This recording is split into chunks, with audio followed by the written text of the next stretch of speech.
are really meant for. Yes. So I'm sure he must be very happy if at all he's watching today. I would have told him, but somehow or other I could not communicate. If you can send a small prompt, maybe he can correct. Over to you, Gitanjali ji, because I know 3 o'clock is already there. Dr. Gitanjali. Yes. Yeah. Good afternoon, everyone. Yeah. So it's my pleasure to welcome everyone on behalf of IIT Delhi Alumni Association for the celebration of National Science Day 2021. So we observe National Science Day on 28th February each year to commemorate the important contribution of scientists and scientific progressions in our life. The most eminent and outstanding Indian scientist, Sir C.V. Raman, established his experimental thesis known as Raman's effect, which he declared officially on 28th February in 1928. Due to his discovery of the Raman effect, he was honored and awarded the world famous Nobel Prize in 1930 in physics, and he was the first Asian to receive this award. He was also respectfully awarded with the first Bharat Ratna Award in 1954, and also the greatest award of Russia's Lenin Peace in the year 1956. The National Council for Science and Technology Communication made a proposal to the government to observe National Science Day each year on 28th February to commemorate C.V. Raman's historic discovery of the Raman's effect. And in 1987, on February 28th, the first National Science Day was observed countrywide. And the main objective of this Science Day is to aware people of our country about science. Add to this, it inspires children or students to choose science as their career.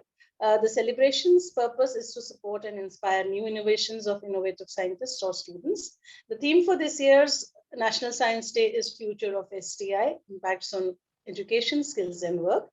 And today I'm very pleased to share that we have with us Professor P.B. Sharma, Vice Chancellor, Amity University, Gurugram, and Dr. Sanjeev Srivastava from IISc Bangalore, and Dr. Ijaz Ahmed, also our alumnus from IIT Dhanbad. So we'll be starting in a while. I'm waiting for our president to join us. Yes, I can see the president here.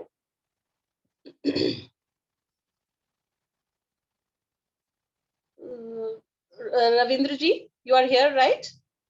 Mr. Ravinder? Mr. Ravindra Kumar? Yes. Yeah. Good afternoon, everyone. And now I would request the President, IIT Delhi Alumni Association, his introductory remarks. We also have with us Secretary of the IIT Delhi Alumni Association, Mrs. Jyotsna Chugbareja. So now I would request our President, who has been our alumnus 1987 batch, and he has been a technocrat, a bureaucrat, and for past 13 years, he has been an entrepreneur. And for past 1 year, he's been dynamically leading the IIT Delhi Alumni Association. So once again, very warm welcome, everyone. And President, sir, can you please give the introductory note for today's session? Yeah, he's just coming. Okay. Yeah. Yeah. In the meanwhile, yeah. Thank you. Yeah, yeah. Okay. Yeah, I'm very sorry that this is such a important event and especially related to science and technology. But I'll just excuse because I have been dilated because I'm going to have my eye surgery on 5th of March. So there are certain issues as far as my concentration is concerned. I have come from the eye hospital and I have to suddenly go. It was not a planned visit. So with that, I welcome all the distinguished speakers who have taken the valuable time. First of all, I welcome Professor P.B. Sharma, who has taught us in IIT Delhi, and my colleague Dr. Sanjeev Srivastava, whom I met I think 2 years back. And almost I think 3 years back in IISc Bangalore, and I saw the nanotechnology, the lab, and his initiative in the STEM. So welcome Dr. Sanjeev Srivastava also. And I welcome another speaker, Dr. Ijaz Ahmed, who's is with me as a EC member, and he is I think his interest is more in the West to wealth, and he's also faculty in the IIT Dhanbad. And the today's topic is very relevant as far the we are concerned, especially the COVID-19. The science has again gained its own importance, and all in the Indian system, all we before we might become engineer or tech rocket or other service with the scientist researcher. I think the science is the first interaction and for the first subject we've been taught. And I'll just share that my understanding of this, the theme, which is the future of science, technology, and innovation, and the impact on education, skills, and work. I believe all these these 6 words: science, technology, innovation, and education, skill, work, all interrelated on each other. And we had an IIT when course was there on science and technology. That time I understood that even that difference between science, engineering, and technology. And I was surprised to know that James Watt, the technocrat, before he, without knowing the science of the steam engine, he produced the steam engine, how the steam engine works. So then I understood the technique, technology, technician, the science, how the engineer, science work is in on independent arena. And then the recently the issue was of with the evolution of the technology, how the other issues like ethics, the spirituality. In India is the only country where the science and religion, I mean, have practiced very commonly. I mean, if you see in the Indian context, most of the scientists are very religious also. But we have the both areas are different, but both have a lot of community as far as the thinking is concerned, the observation is concerned. So see, India is the only, I believe the Indians are the only the nation where their science and religion and spirituality all have a lot of overlapping. And I mean, people can be very religious and that same time he can have a scientific reasoning and these things. So that is, I think it does originate from our ancient culture of ancient Vedas and our thinking as a, with us, of course, the Nehru time, the scientific temperament was part of our directive principle. So with this, I welcome all the distinguished alumni speakers and who are the faculty and alumnus of IIT Delhi. I welcome again Professor P.B. Sharma, who's I think he's I mean speaking right now from Gurgaon, and I think he's current Vice Chancellor of Gurgaon Amity University. Welcome, sir, to our this panel. And I welcome again Dr. Sanjeev Srivastava and Namaste, sir. Namaskar. And my colleague Joshna and Gitanjali, who has taken in a lot of initiative along with the Gitanjali and other AC members to take this theme, and Mr. PK Majumdar and other attendees who have taken their time, and all the alumni who have been part of this webinar. And thank you very much for giving your Gitanjali me an opportunity to welcome all these experts and distinguished speakers to this webinar. Thank you. Thank you so much, President IIT Delhi Alumni Association, for your warm introductory remarks. And now for the keynote address, I would like to invite Professor P.B. Sharma, Honorable Vice Chancellor, Amity University, Gurgaon. Professor Sharma is an Indian academician and Vice Chancellor of Amity University, Gurgaon, and former Vice Chancellor of Delhi Technological University. Currently, he is heading the Association of Indian Universities as the President. Professor Sharma has a career spanning 44 years of experience in teaching and research, which includes 12 years at IIT Delhi, where he was the Professor of Mechanical Engineering before taking over as Principal of Delhi College of Engineering, now the Delhi Technological University, in 1990. He led DCE till 2009 and was then appointed the Founder Vice Chancellor of Delhi Technological University when Delhi College of Engineering was upgraded to Delhi Technological University through Delhi Act 6 of 2009. He's also the founding Vice Chancellor of Rajiv Gandhi Technical University, Bhopal, Madhya Pradesh. Professor Sharma graduated in Mechanical Engineering from Samrat Ashoka Technological Institute with a gold medal of Faculty of Technology of Wickham University in 1969, selected as National Scholar by Government of India, and was sent to Birmingham, UK for higher studies. He obtained his PG degree in mechanical engineering from University of Birmingham and also received his doctorate from the same university. In 2013, Professor Sharma was awarded honorary doctorate of engineering by University of Birmingham for his distinguished contributions to the advancement of frontiers of knowledge in the areas of green energy technologies, knowledge and innovation management. Professor Sharma has published more than 230 research papers and has provided industrial consultancy to organizations, including the Rolls-Royce of the UK and the Gas Turbine Research Establishment in Bangalore. Professor Sharma, it's our extreme privilege to have you with us today. And now I would request you to present the keynote for the celebration of National Science Day 2021. Thank you, Dr. Gitanjali ji, and thank you for such a long introduction, which really speaking, you could finish in few seconds.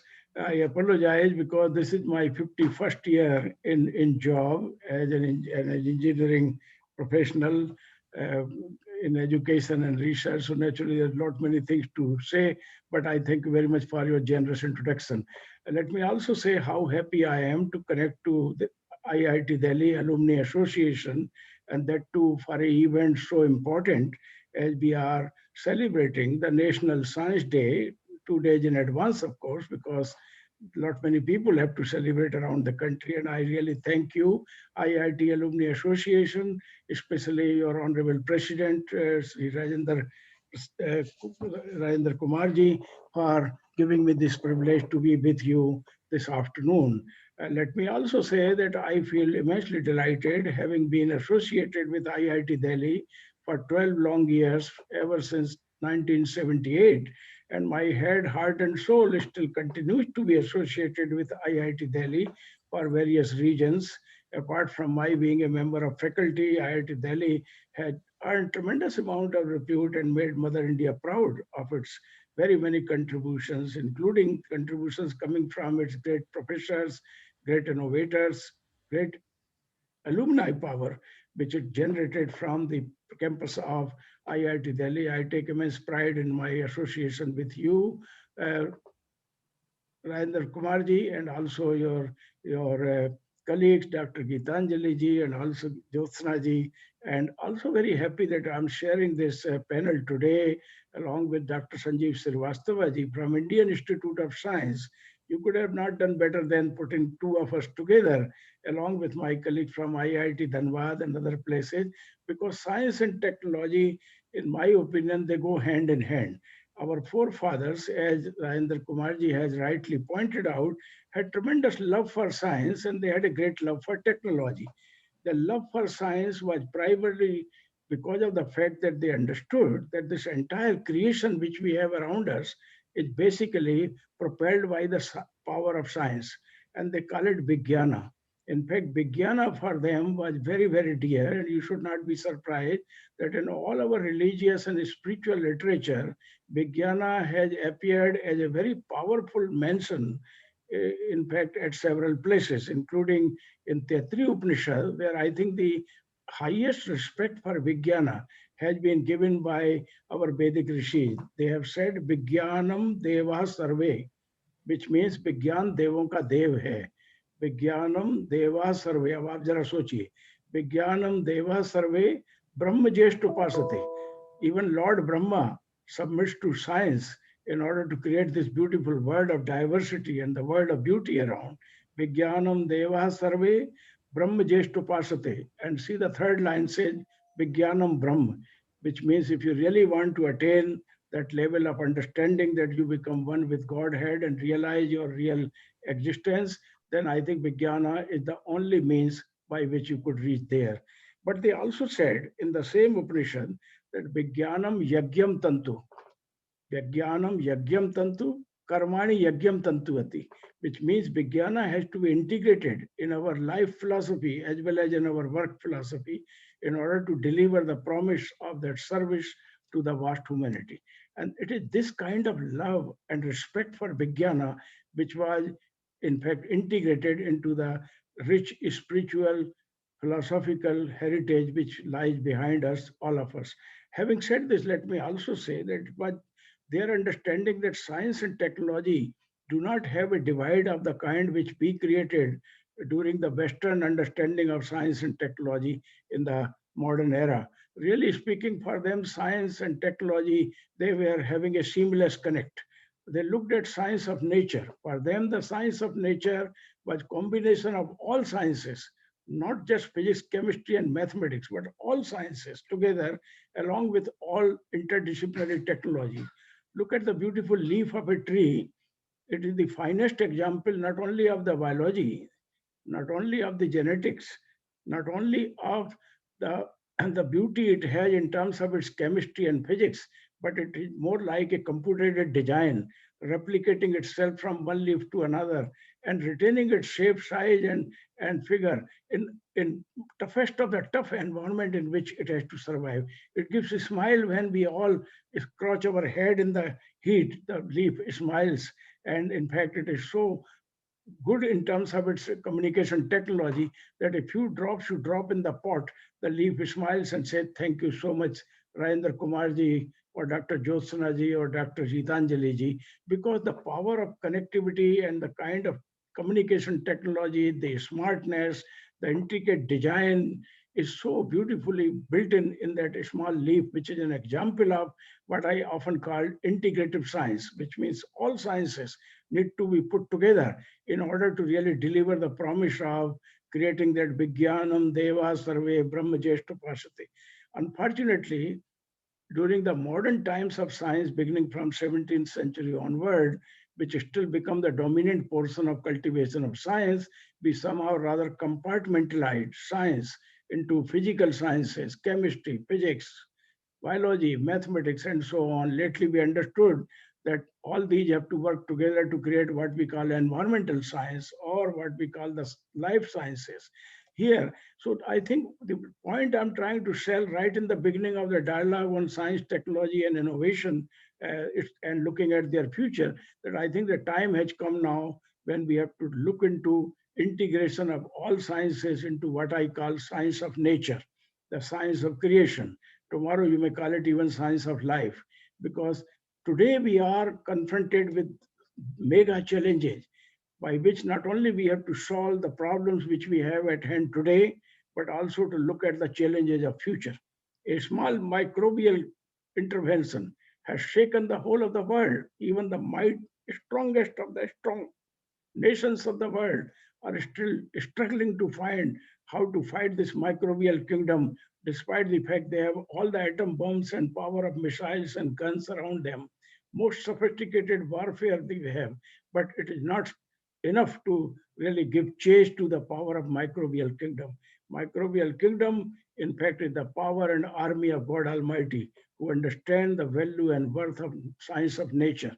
And therefore, I think for tomorrow, if we have to prepare our humanity to remain happy and healthy and smiling and cheerful, we need to rediscover the meaning and purpose of science and understand the value and worth of integration of all sciences into what I often call science of nature, the science of creation, and the science of life. Having said this, let me also say that many people, unfortunately, even in India, believe that technology is the obvious application of science, nothing obvious. It requires the application of mind to most fundamental understanding of science that create technology, that creates engineering, that create that marvels of science and technology, that creates the power of technology that communicates and connect everyone around the world. We are today part of a connected world thanks to the might of information technology, which has given us solace even during the time when we were under the lockdown. So I think the power of science and the might of technology need to be cultivated together by a more profound understanding of the integrative nature of science and interdisciplinary nature of engineering and technology. Having said this, question is what role the innovations really have.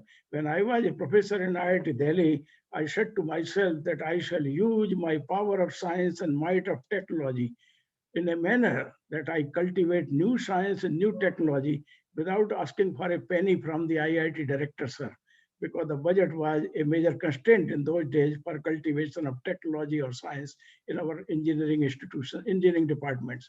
The total budget of IIT Delhi at that time was IIT Mechanical Engineering Department of IIT Delhi was 2.5 lakhs, and we were 40 of us to share that budget. You can imagine what you could do with that budget as far as cultivation of new research is concerned.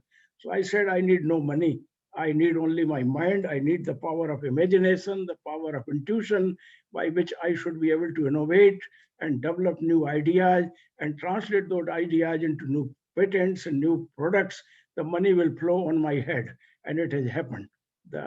I succeeded in design and development of a contra-rotating aero compressor without a penny from IIT. And the money was pouring on me in terms of consultancy coming as far as GTRE and also from Rolls-Royce of UK in those days.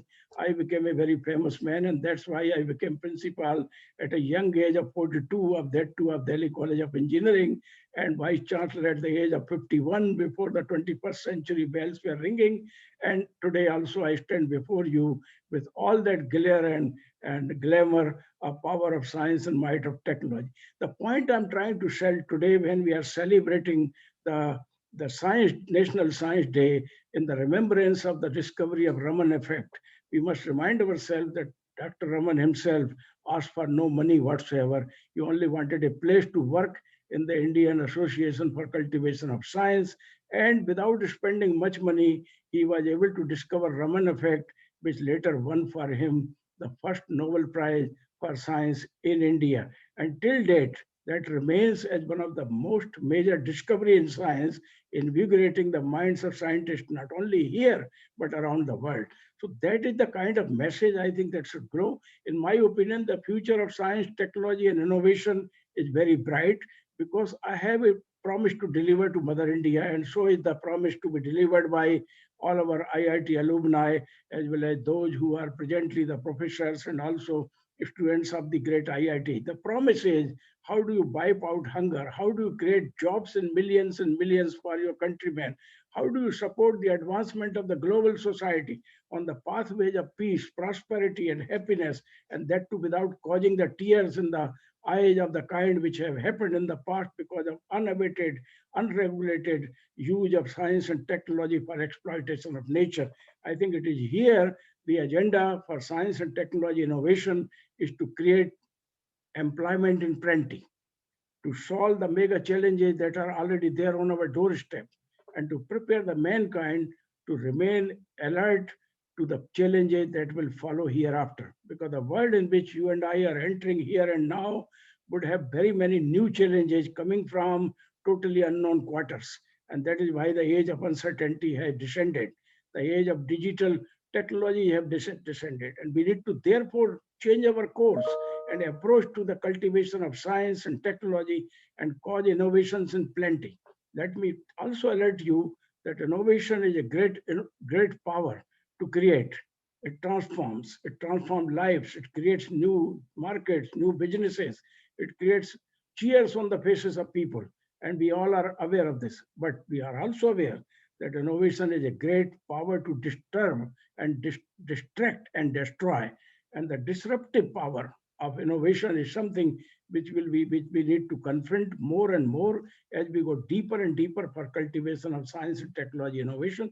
Therefore, tomorrow's science and technology and innovation society has to really understand this power of innovation, both in terms of its creativity as well as in terms of its destruction, and prepare the cheers on the faces of billions of people around the world. But let me finish by saying that the agenda does not finish merely by bringing cheers on your and my faces or the faces of my people here in India, or for that region, my brothers and sisters around the globe.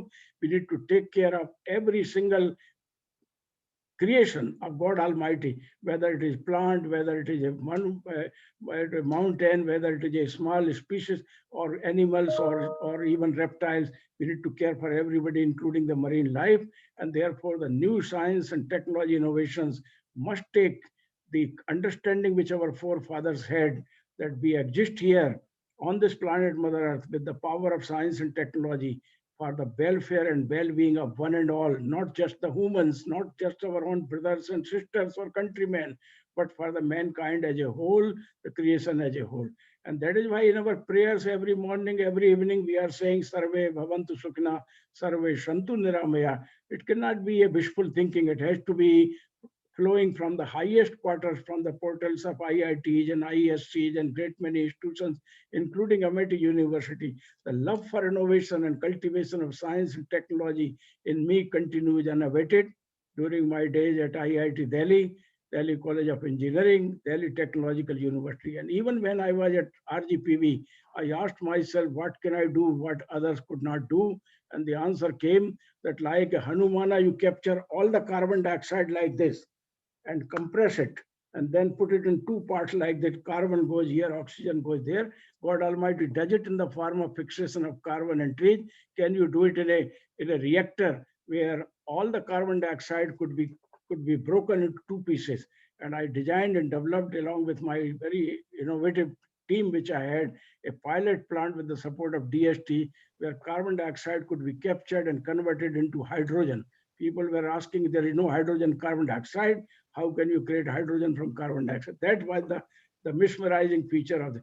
And at Amity University also, I'm trying to work my team is working in terms of mind-to-mind connectivity so that the Vishwamitra's transfer of the coding in Ramayana from one mind to the mind of Lord Rama could become a reality in our lifetime.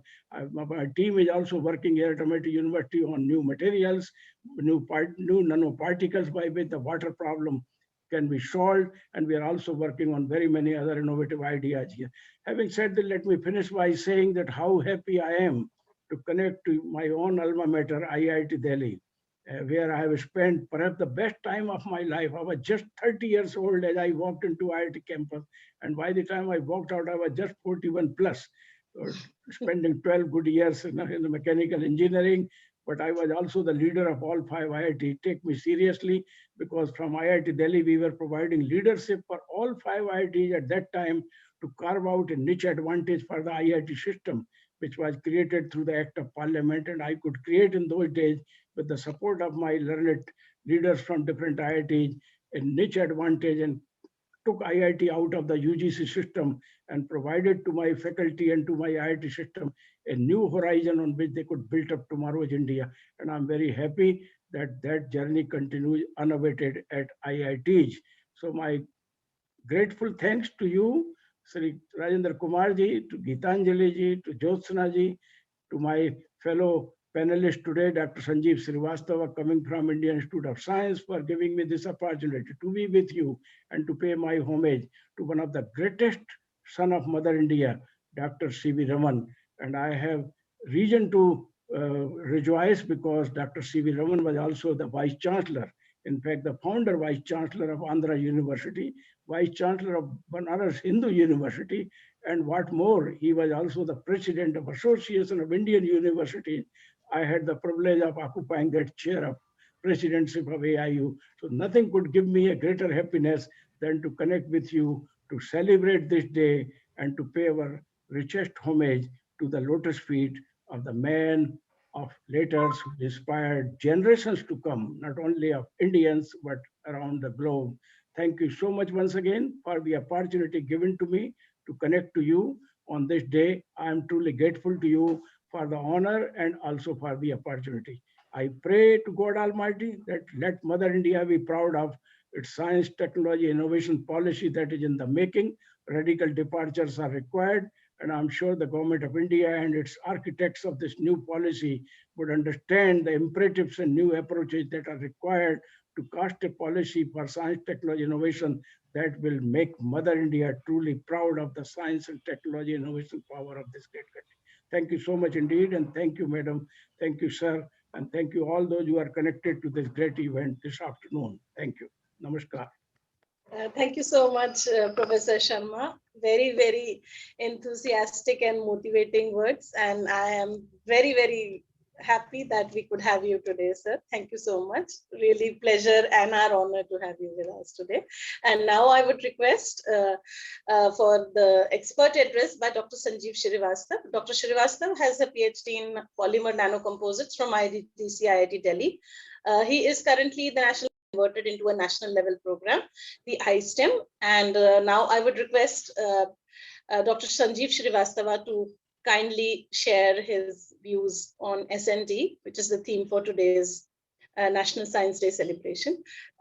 Actually, we have very few minutes now for the next session to start. So I would request Dr. Srivastava to please confine to 10 words, to 10 minutes, please. Sure. 10 minutes. Thank Yeah, you. your presentation. Yeah, I hope I will finish within time. Thank First you. of all, I would like to thank you for organizing this great session and having Sharma sir. I am hearing second time to him after I left IIT Delhi. So I am getting really good energy for speaking today. I don't know what I'm going to talk today during this one, but really I am very much impressed and getting energy from sir. And I want to tell you guys, my department is just near to Raman, this one lab. So I aggregate energy from there also. So with that energy, I am working for the country with some national initiative that is called Indian Science Technology Engineering Facility Map Initiative, which is supported by Office of Principal Scientific Advisor, Government of India. And I'm the national coordinator. So we, as sir mentioned, now the next generation should be supported a lot with science and scientific temper. So I have put the similar topic here. I think it's matching, and I think I matched the frequency what sir was thinking about. So ignite the young mind with the appropriate scientific temper, which is one step towards Atmanirbhar Bharat, what we are talking nowadays.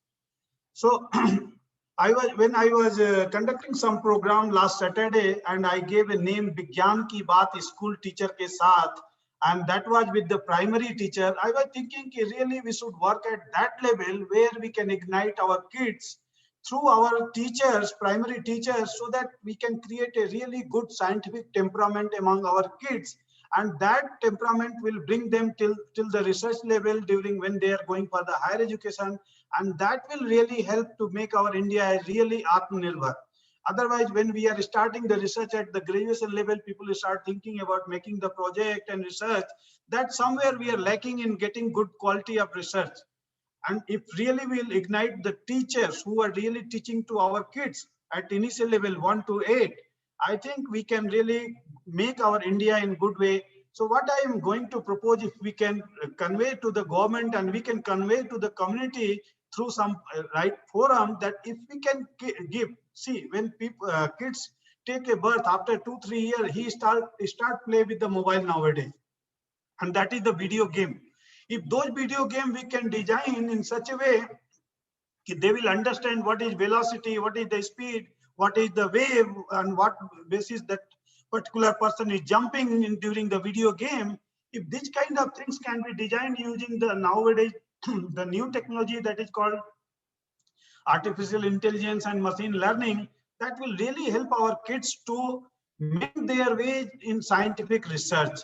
And at the age of a student of 6 to 10 years and primary teacher, if we can talk about them with by showing some kind of museum, what we have here, we are very much lucky in Bangalore. We are having this museum, and we take our kid and they learn a lot from those museums. But this is not available everywhere in India. I think that kind of things are required in our country at many places, and we can still, we are lacking having some kind of scientific book library and something like that, where we can talk about the good life of the scientists, engineers who are really successful and they have done really good work in their life. And when people go to 12 to 16 years, at that age, middle school teacher, and that student can be teach about they can visit to R&D labs, learn experiment through digital platform. So what I'm thinking today, we are going to celebrate the National Science Day. If government can tell every national lab as well as the institution to open one day on Science Day only, through the digital platform, so that the people who want to see from their home the live experiment or the product what is developed in 1 year from one science day to the next science day, the people will really get enthusiasm. They will try to do something good science, and they will get the opportunity to learn something from those things. So I think we should have proposed government this National Science Day should be celebrated in such a way that everyone can see any lab, whatever they want to see from their home. And I want to tell you, this scientific paper is not a new word. It was coined by the Pandit Jawaharlal Nehru in 1946, and it got it was considered as a fundamental duty of Indian citizen, and it became a part of our Constitution of India in 1976. After 30 years it took. So in India it takes time, but still people are working, and a lot of things has been done in science and technology and development of science and technology. So what I'm going to tell people should have some kind of science museum at district level. Maybe that can be established using right of equipment, what we generally do from our labs.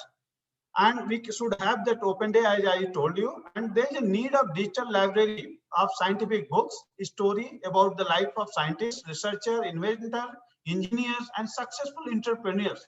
And we are going to have a page in iSTEM website. And we have already planned that this kind of message will keep when once person will visit to iSTEM platform, at least they will be having opportunity to see this kind of things. So there is a lot of things are there in our country. Like we have many IITs and NITs, and we have a lot of resources.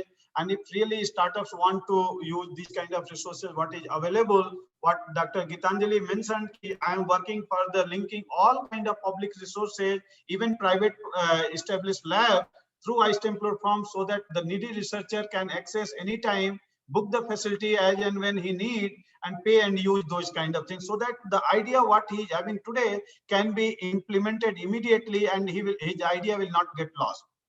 With this, we have started, and we have a lot of things.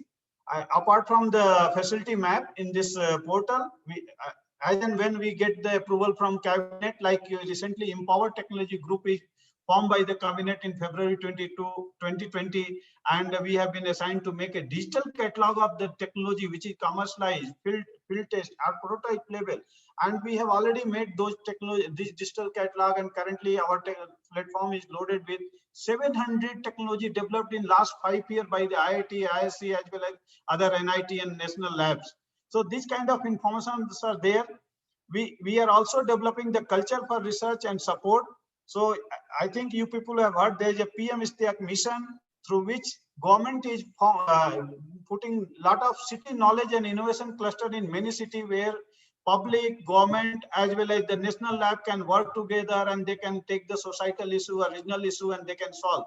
So this 6 city clusters have come already in the country, like Delhi, IIT Delhi is having, IIC Bangalore is going to have, Jodhpur is there, Hyderabad, Pune, and Kolkata. These kind of clusters are already there. They are planning what way we can convey to message to the researcher as well as the community, so that we can solve the problem through the city knowledge and innovation cluster.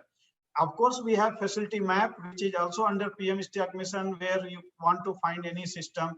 So, you know, our Prime Minister has already defined 5 pillars of Atmanirbhar Bharat as economy, infrastructure, system, demography, and demand.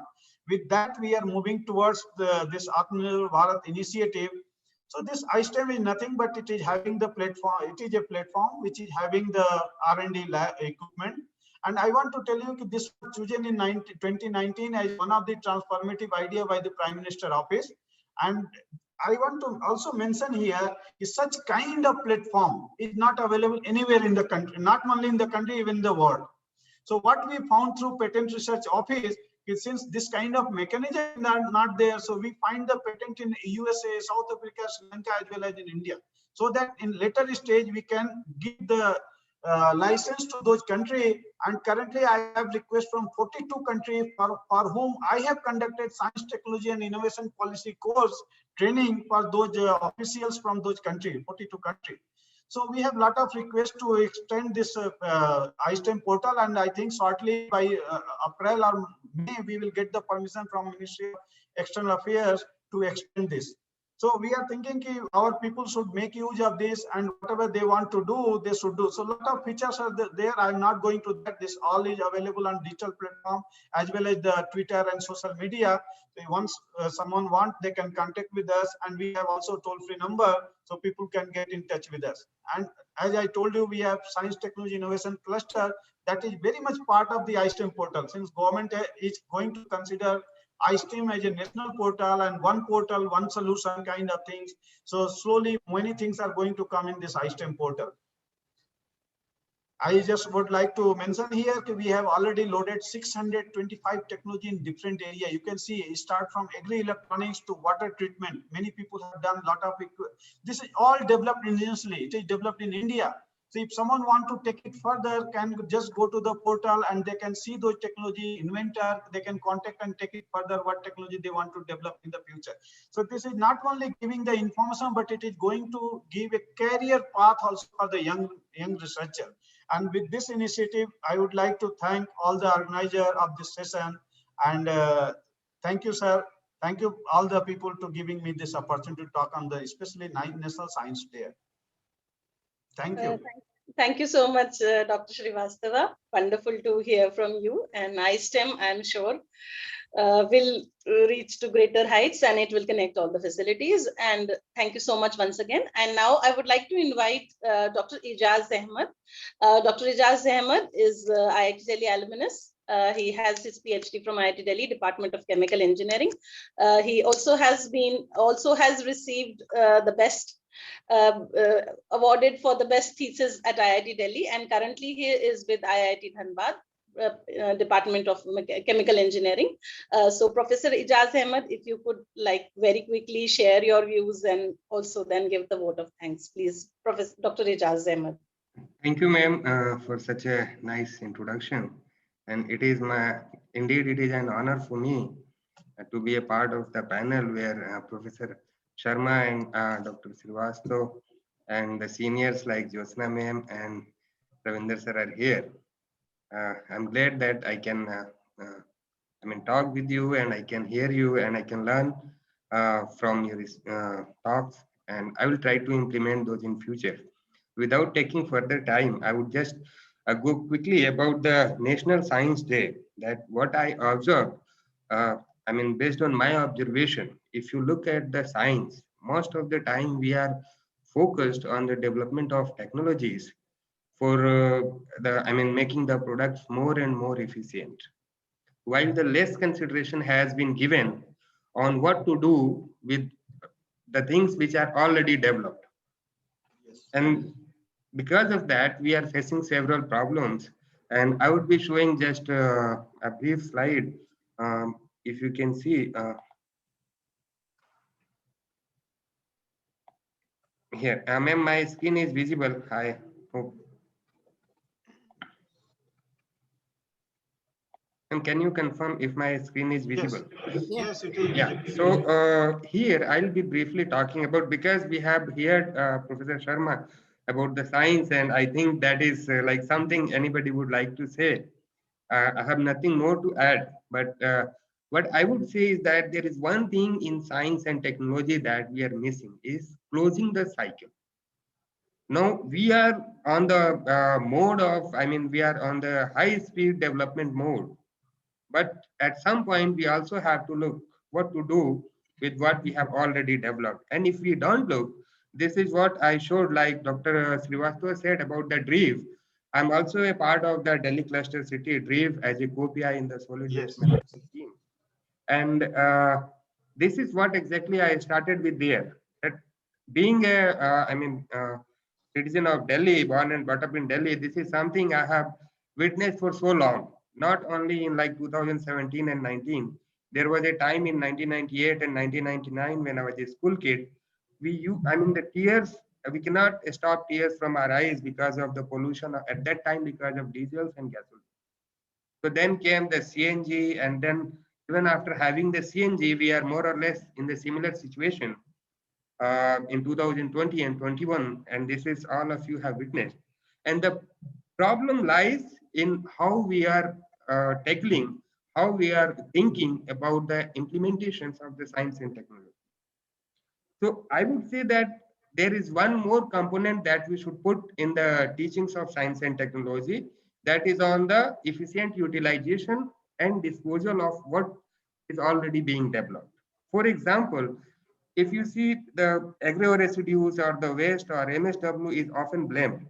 But when I see those all waste as a resource material. I mean, for me, there is nothing called waste.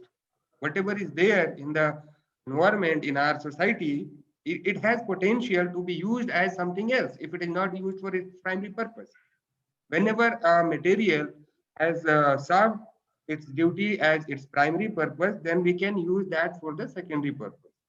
And there could be several ways. It's not necessary what I am showing here, that is the only way, but it could be through making some other materials, it could be through the recycling, it could be through the making energy from them or recovering metals from them. You will be surprised that there is more gold in the electronic waste in concentration, in terms of concentration, than there is gold in the gold mines. So that we have a great possibility. I will Dr. take one Ijaz, example. Dr. Ijaz, I'm really sorry we have to start with the other session, so please conclude in 2 minutes, please. Okay, ma'am. Yeah.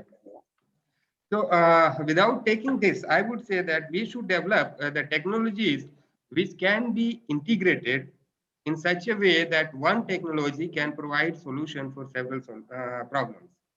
For example, if I go for waste management, I should not be limited to plastic or MSW or e-waste, but I should think about a solution which can tackle one unit. Decentralized units, we can put 5 and 10 in Delhi or anywhere, and that should be capable of handling all kind of waste.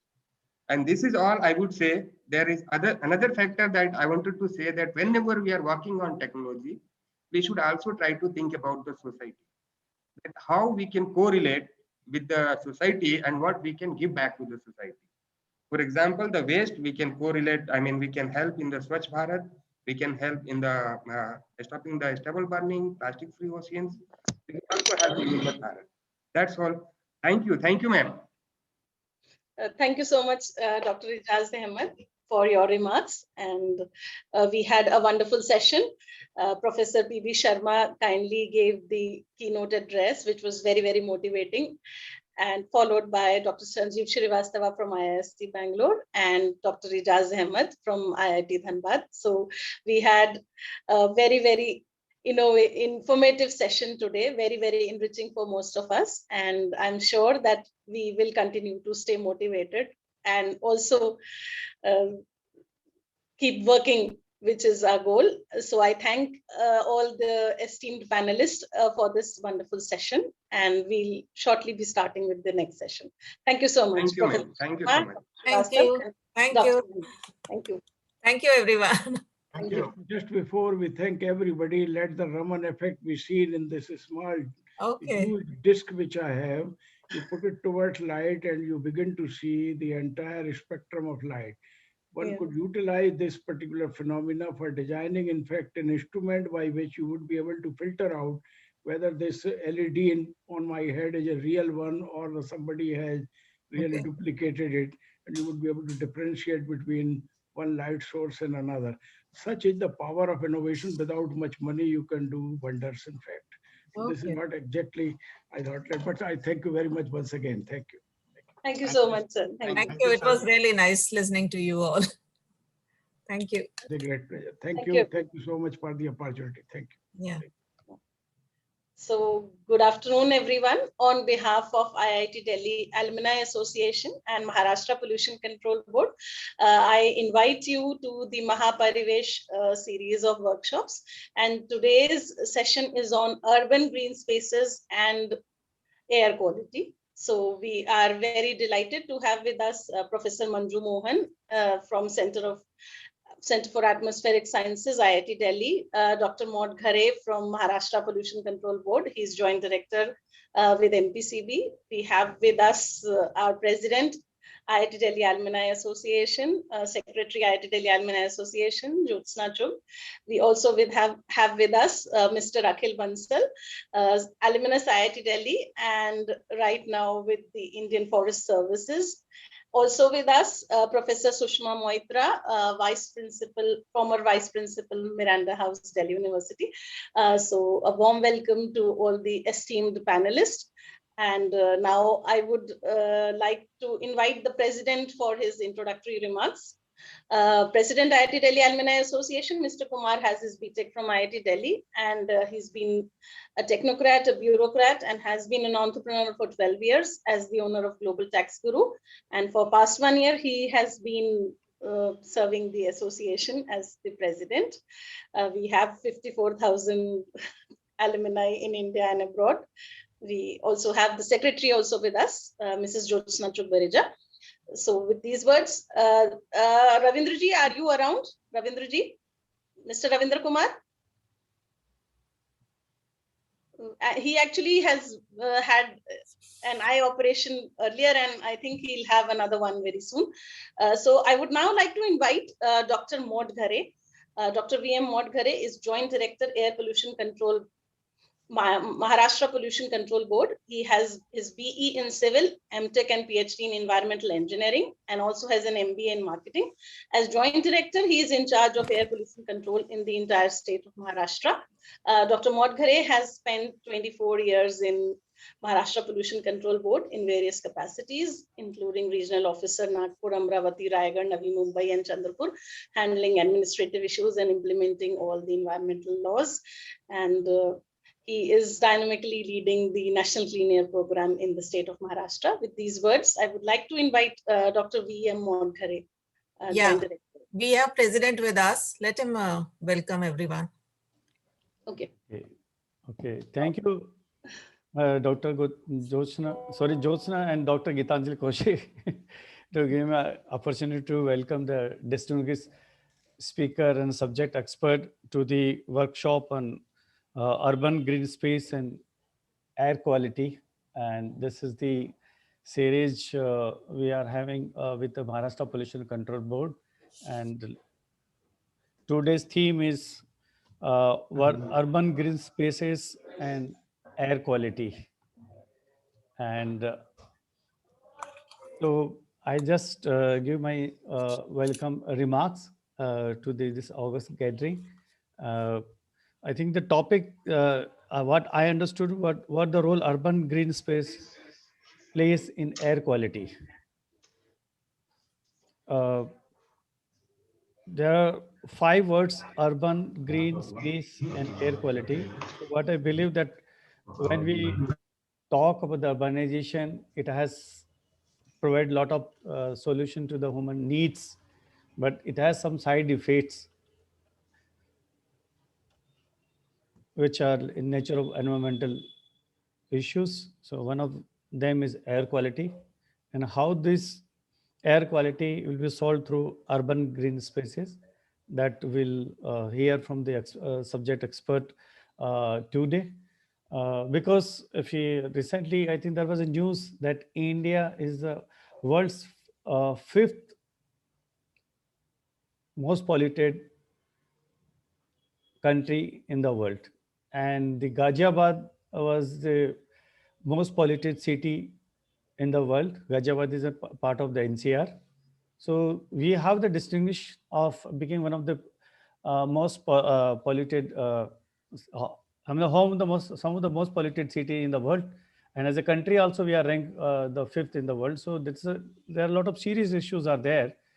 But yes, the technology, the thinking process, the people have, there are a lot of solutions are available. So I think this series will address those issues and in today's workshop. And I would like to welcome especially Dr. Maud Ghare from Maharashtra Pollution Control Board, Dr. Sushma Moitra. He is the, so Sushma Moitra, former VP, Miranda House, Delhi University. and Dr. Mr. Ajay Kaushik, Assistant Director, Delhi Tourism.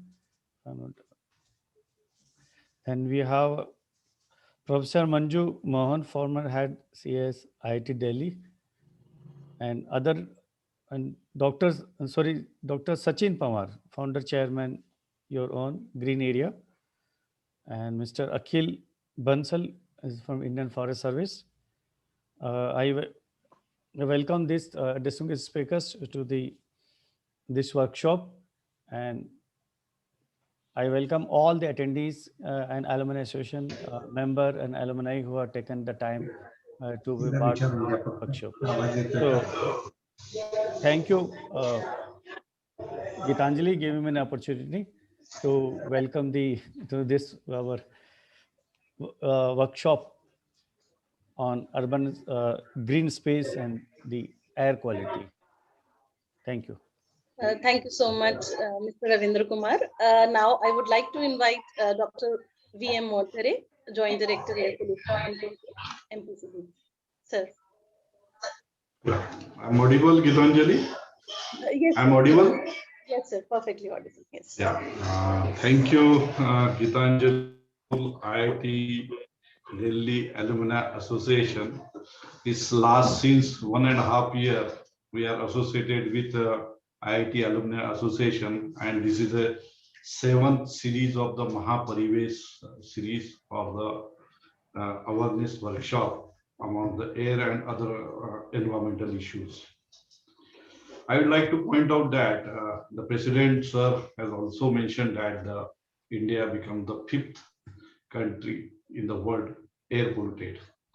But I would like to mention is that the WHO standards are more stringent, and India has adopted the National Ambient Air Quality Standard in 2009.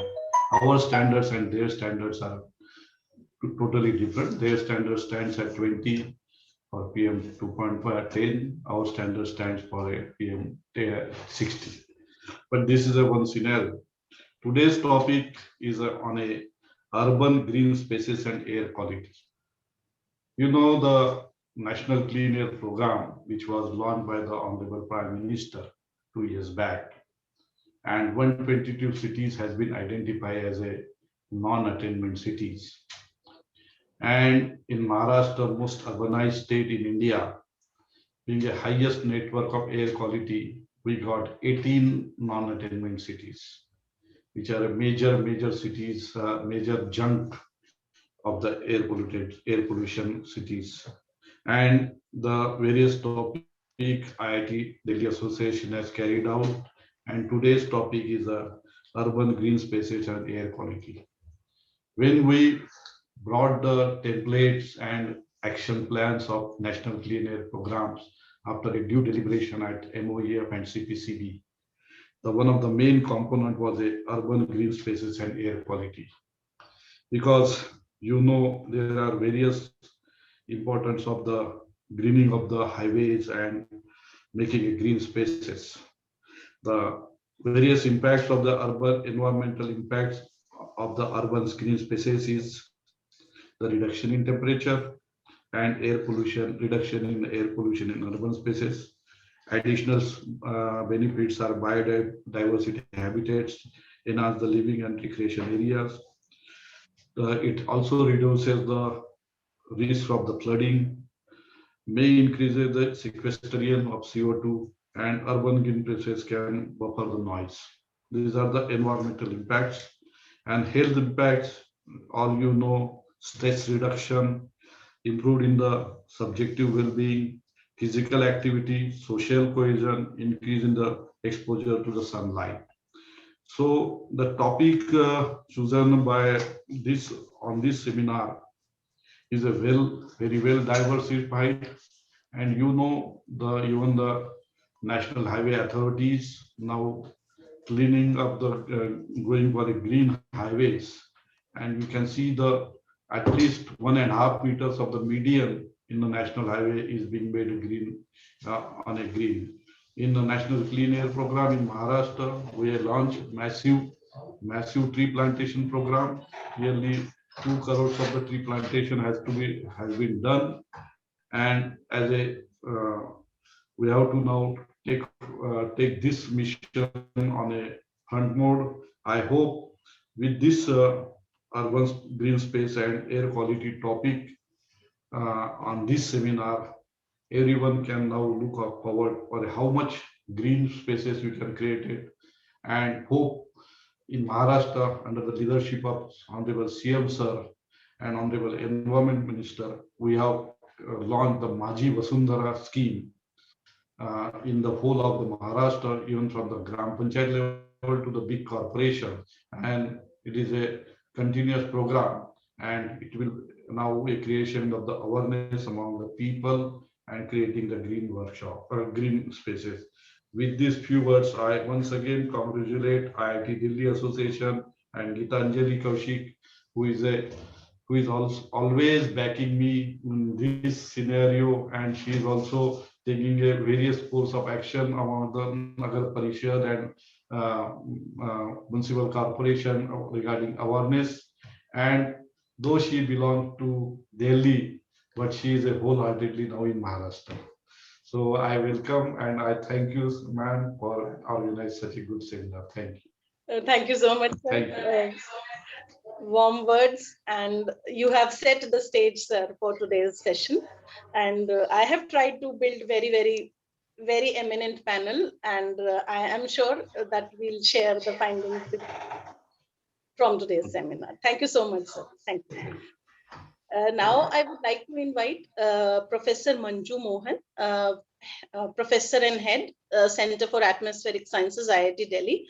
Ma'am has been with IIT Delhi for several years and has her PhD from IIT Delhi, her postdoc from Netherlands and USA, and she is the member of several committees, including the member review committee under the chairmanship of Honorable LG on air pollution in NCT of Delhi and status of implementation of short-term and long-term action plans for mitigation, member DST committee on earth and atmospheric sciences, member special committee of School of Environmental Sciences, and she is the expert in this field. So with these words, I would like to invite Professor Manju Mohan. Ma'am, really nice to have you with us today. Well, thank you, Gitanjali, for this nice introduction. And people do say home away from home, but IIT is a home for me.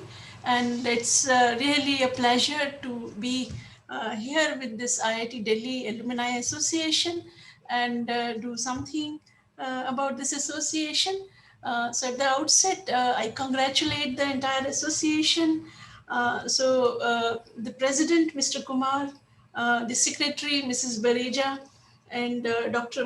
Motkare from Pollution Control Board, Maharashtra, and the distinguished panelists, distinguished guests, and all the participants. A very good afternoon to you. And so the way I had planned this session is that I will give a short presentation, and now I'm going to share my presentation with you. Okay.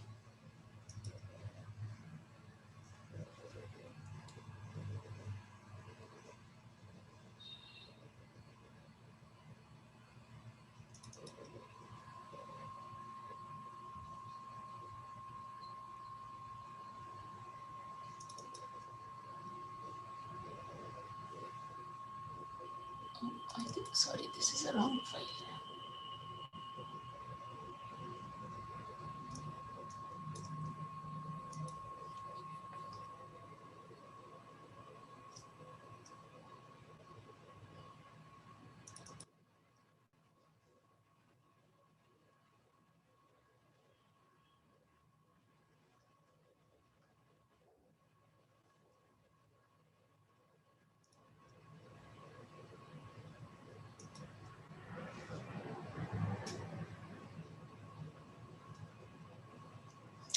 So I hope you are able to see my screen now. Of course, as already the introduction has been given on how the urban green spaces are important and how it helps reducing air quality. I would say that it's not only air quality, but urban green spaces are important for many other environment related issues, and that's what I'm going to talk about. Well, it's an irony that approximately 85% of the Earth's ice-free land is covered by the green spaces, but still in the urban areas, we struggle for creating Ma'am, your presentation is not visible, ma'am. Oh, we are seeing you. We are not able to see the presentation. Oh, okay, I will again try. Huh? Just a minute. Yeah, I'm sorry for that, because here I can see that on my screen. So just a minute. What do I do? New share. Let me try to do again.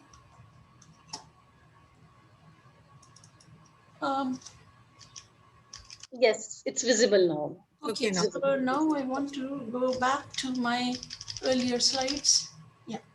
So this was the first slide, and then I was discussing this one. We are kind of struggling in creating urban green spaces in the urban because of the rapid urbanization. This is really a challenge, but the green spaces gives breathing spaces and integral parts of city's ecosystem. Of course, the combination of dominant artificial surfaces or impervious surfaces and decreased vegetations creates an urban climate that influences air quality, thermal comfort, and the human health, as well as hydrological cycle. So I would like to share, a kind of a small study that we carried out in relation to urbanization. What we have done here is we used Landsat data, satellite data, and analyzed it for past 50 years. For every decade, we had a land use, land class map. And what you would see here in this figure is a very small red dot in 72 that represents the urban areas. And of course, there are other kinds of LULCs are also there. But what you would notice is that in 2014, you see those red dots around Delhi, how much it has increased. And there are many such red dots. That means there are new townships and new cities or cities, earlier cities expanded. So you can see the development in past 50 to 60 years. And these are the kind of reasons that we do struggle for finding urban green spaces. Mostly the built structures are coming on the, mostly coming by removing or by replacing the green spaces. So I would like to show how urbanization has a nexus for air quality, human health, and what is the dynamics there. So first of all, yes, very clearly, once we have the highly developed urban cities, air pollution is the first consequence. And this is very well known from, past 50, 60 years. What has kind of come into picture is the result of warming result due to land use, land cover change that happens because of the different surface properties of the impervious surfaces vis-a-vis the anthropogenic heat emissions from the gadgets we use, air conditioning and vehicular traffic, etc. So this is also another contributing factor to both the air pollution as well as the warming scenario. The air pollutants are of two types. As you can see, there are toxic pollutants as well as the greenhouse gases. Of course, both are harmful, and both of these would cause the poor air quality and health impacts, but the greenhouse gases will aid to global warming. On the other hand, these kind of heat emissions and LULC in the cities will cause local urban warming. And both of these will result into global warming. And together, these kind of warmings may influence our weather conditions. And we are now realizing more and more extreme weather. And I think all of us are witnessing that. I don't need to describe that too much. So it's not only the rising temperature. Our working efficiency also reduces, and we do have a lot of health effects at higher temperature. So thermal stress is something we are now worrying about. Well, it doesn't end, the story doesn't end here of the adverse effects. We do have these warming also increases the surface ozone concentrations, and therefore the cities are now facing, the adverse effects of ozone pollution. Of course, if the temperature is above 25 degrees, then from the health effects, we know that the mortality risk goes exponentially high, and it's very low at lower temperatures. So that's another cause of worry. And of course, we also experience every year these malarias. So the malaria, these mosquitoes, kind of with increasing temperatures, their exposure window also increases. And in the climate change perspective, the model says that maybe after 50 or 100 years simulation, the transmission window will increase by another 2 months. So these warmings actually increase the energy consumption. So we can always see with the data, we have seen that energy consumption over the decades have increased, and it becomes a vicious cycle. More warming, you use more energy means it will produce more heat. So that is how the cycle goes.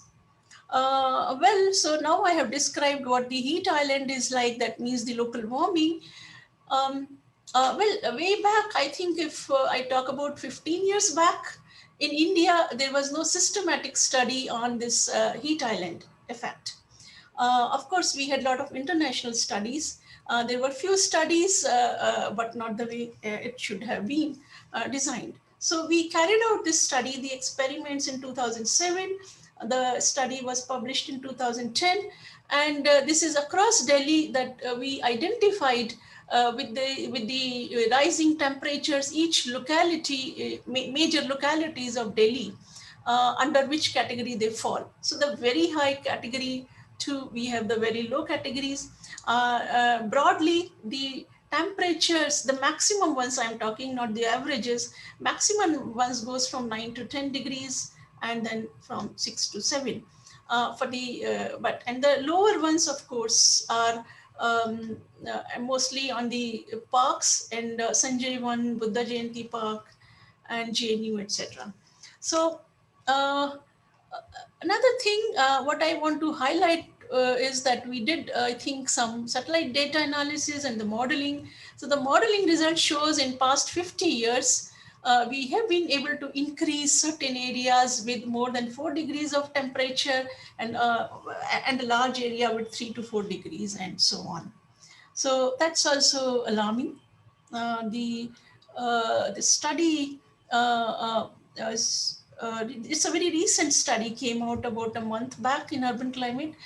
Further on, we also tried to estimate how much thermal comfort we have kind of sacrificed, or so to say, how much uncomfortable conditions we have created.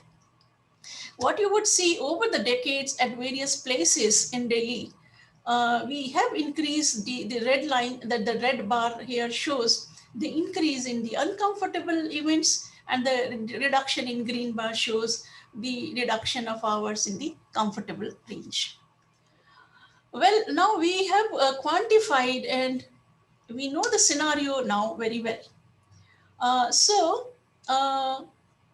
Well, I mean, just I'm concluding with a project on heat island study for one of the highly industrialized area in India, which is the Angul Talcher area in the Odisha state. So this study was, the project was carried out under Climate Change Action Plan of State of Odisha, was implemented by the State Pollution Control Board of Odisha. So this, under this, I mean, those of you who are not familiar with the area, Angul Talcher Industrial Area is has been one of the critically polluted area with respect to air quality, and it has the steel industries, several power plants, aluminium industries, and most importantly, the mining area. You know, it's a mining hub. So all these kind of polluting industries sitting together at one place, could really result into, mostly the board was concerned with, it may result into a high heat emissions, and of course, land use land cover change and the heat island. So we studied the heat island using the field program. It was in a 3,000 square kilometer area over there, which we covered all land use land covers, and the model simulations. We used model simulations to study the impacts and also to figure out the mitigation measures. And what I am going to show now is the mitigation measures which we suggested in their policy report, which are based on the available technology as well as model simulations. So the mitigation options, we had designed it in two ways. One was the indoors, or what happens in the buildings, and the other one was outdoors. So here we tried reflective roofs, and of course there are different kinds of reflective roofs with their different reflective capacities or the albedo. And well, the reflective roofs transfer less heat to the building, and so it stays cooler. So we tried that option. Then we tried the, of course, the permeable pavements. Yes, we are familiar with it. There are different designs for it and how much it can help in mitigation. We also looked at the conventional techniques, and one of the conventional ones, very old one, is using the inverted earthen pots for cool roof and other things. Of course, we worked out the green roof option also, which is an extension of the kind of cultivation of plants, what we do on the floor also, and how it affects the evaporation. Of course, the cool pavements is like something like cool roofs mitigation option. Also, we did another study on the building energy modeling side, where we used alternate construction material. And here bamboo is shown, which is a kind of we use the material bamboo and rammed earth in our model simulations. And the building energy model was first validated with the IIT, one of the IIT electricity data. And then we used it to figure out how much it is helpful. And we did find that, yes, among all the materials, you can see the plot here, bamboo is kind of very, very helpful. And of course, I think this is, the cost-wise also, it is very effective. On the outdoor side, we tried the conversion of wastelands in the study area to water bodies or mixed forest or croplands, and then tried to figure out what are the best options. And overall, we did find that the outdoor options, like creating mini water bodies or the mixed forest, etc., it's pretty helpful. I mean, we got, if it is within 1 kilometer or so, we got the reduction of 5 degrees or so. However, the building mitigation measures, what we used, is not so much helpful to for the outdoors, but of course within the building it is helpful. And of course what it can do is the reduce the thermal stress and the energy consumption.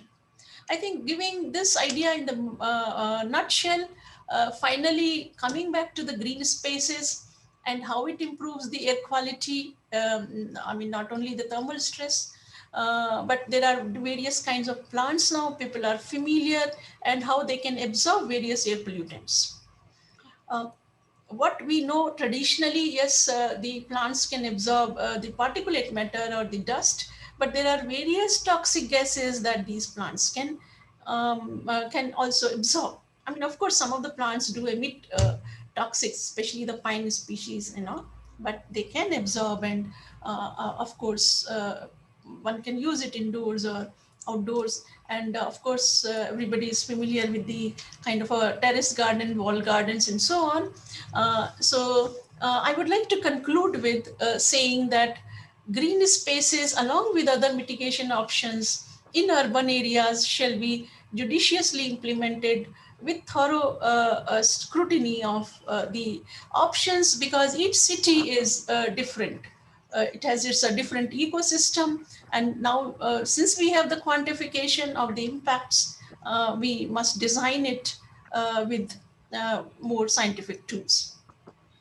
So the urban green spaces, they are very, very important because the co-benefits are several, as it can take care of air quality, it can take care of human health, it can take care of the climate change and the local warming, and the most importantly, the hydrological cycle.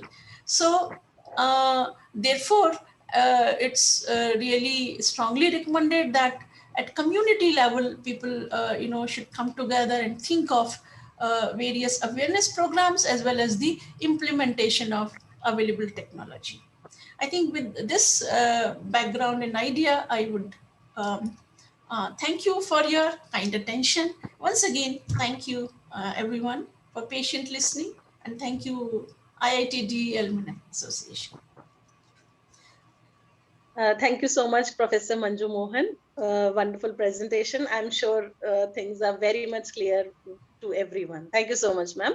And now I would like to invite Mr. Akhil Bansal, IIT Delhi alumnus, and he is currently with the Indian Forest Service. He is a natural resource manager working at the interface of people, planet, and profit, passionate to create sustainable models and solutions delivering all three elements of triple bottom line, motivated by the pursuit of justice and harmony in systems through which life impacts life. So, Mr. Bansal, thank you so much, and welcome to your own alumni association. And sir, please, I would request you to share your views.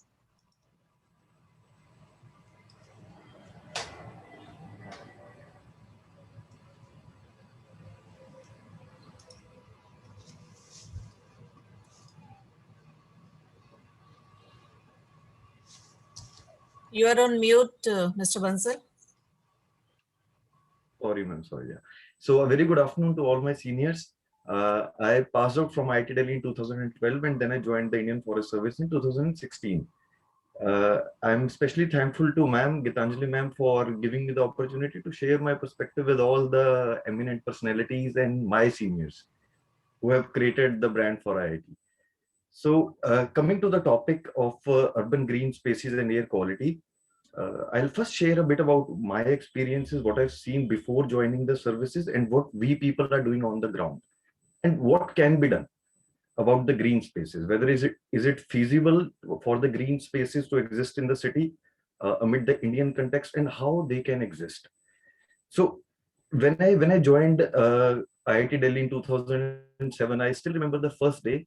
My roommate, who was from Delhi, was using an inhaler.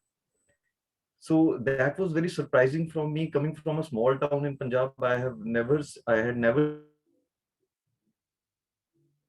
So this is how the air quality and air pollution impacts the life of everybody around us.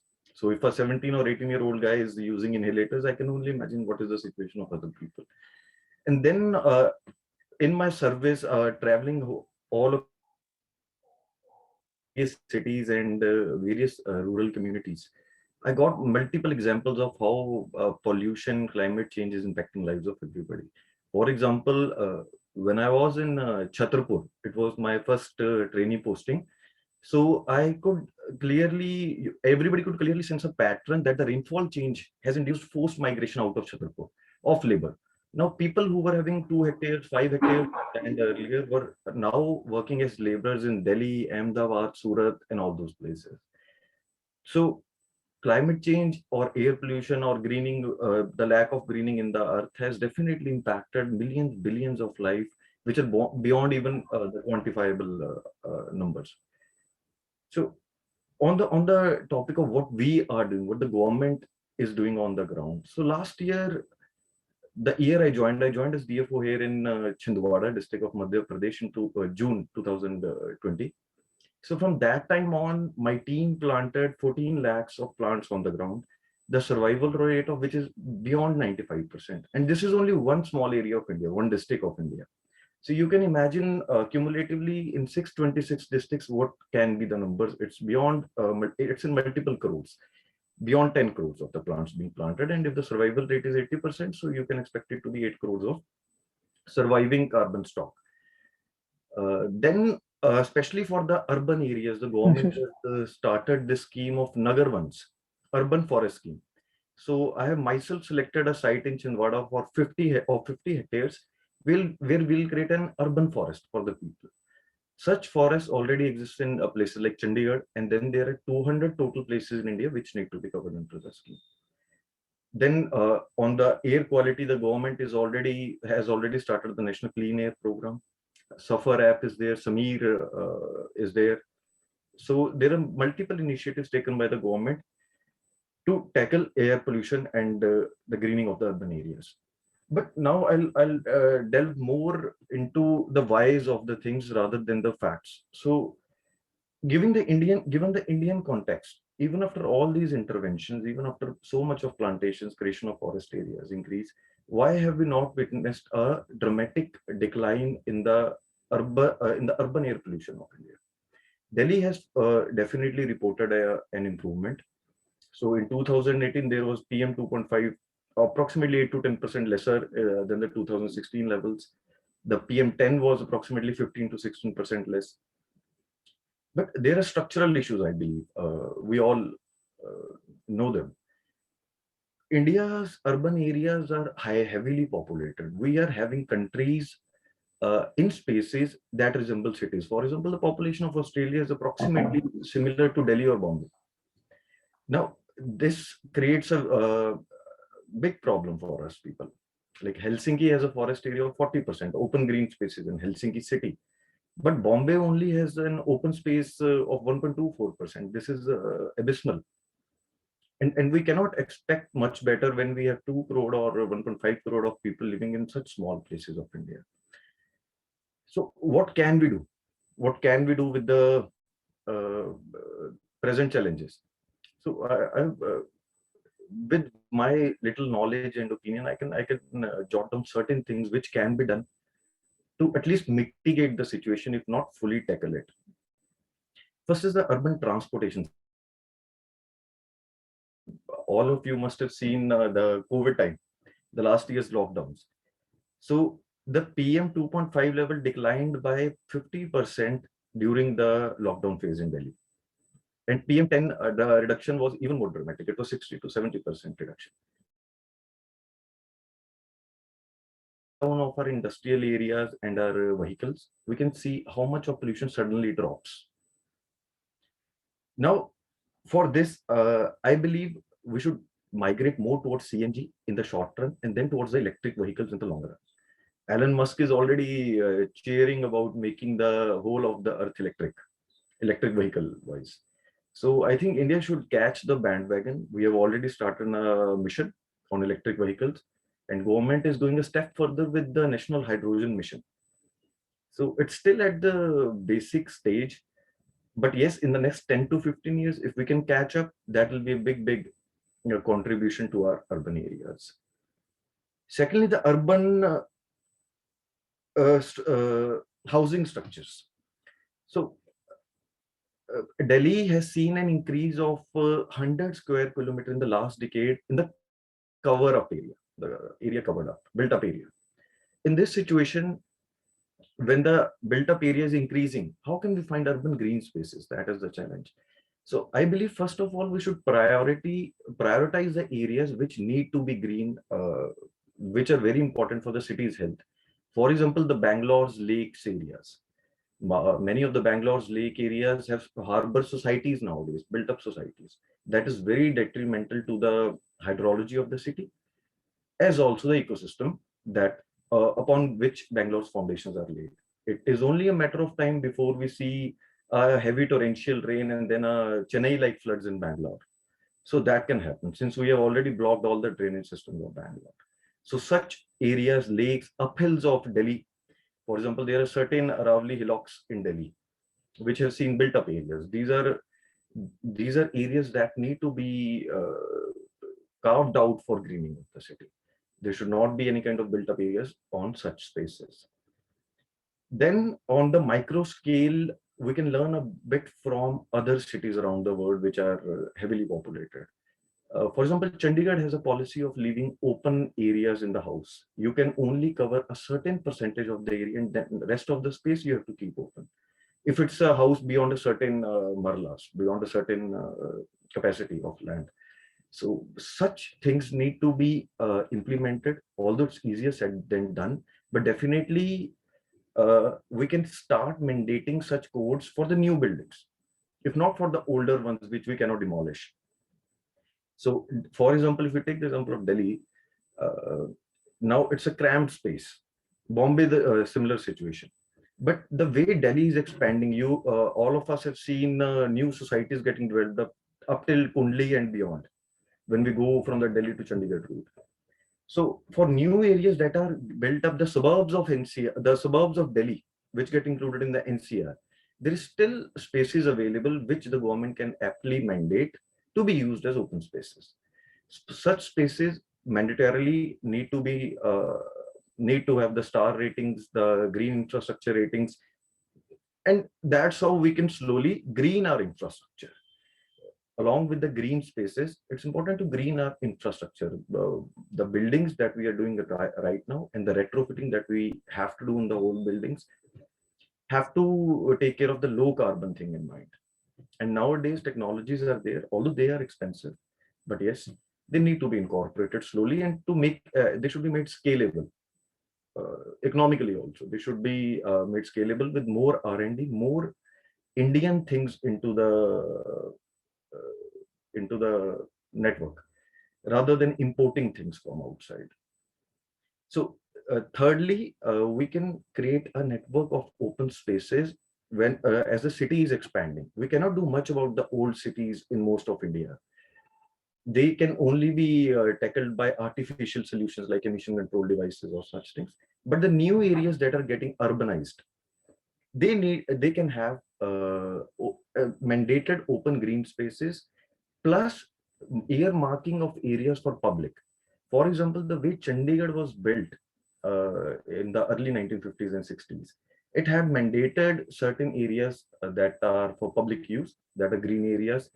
So the percentage of green space in Chandigarh is approximately 40 compared to Delhi's, which is Delhi's tree cover is only 20%. Chandigarh's tree and forest cover included is close to 40 to 50%. It's almost double.